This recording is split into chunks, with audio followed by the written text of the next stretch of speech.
Hai teman-teman, selamat datang di channel saya, di channel Cipul Tutorial.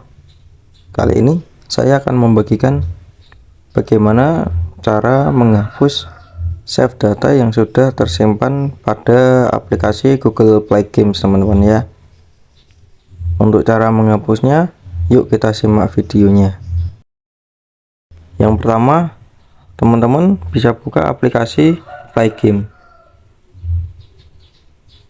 yang dari Google ini, teman-teman ya. Kita buka aplikasinya.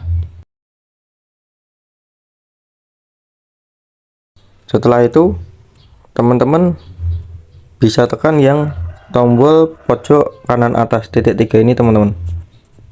Opsi lainnya kita tekan, lalu teman-teman bisa tekan setelan.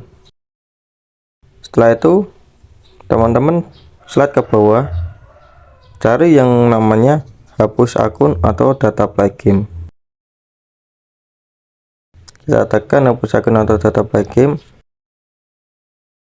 Tampilannya seperti ini, teman-teman. Di sini teman-teman bisa menghapus permanen semua akun atau data di Play Game.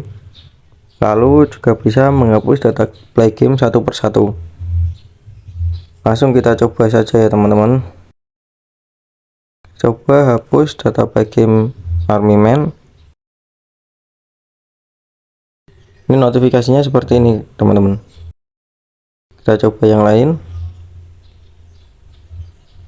Data Anda untuk iOS dan mobile sekarang akan dihapus. Sekian tutorial dari saya, teman-teman. Semoga membantu teman-teman semua. Jika ingin menghapus data di Google Play Game, jangan lupa like, share, dan subscribe serta tonton video saya yang lainnya, teman-teman.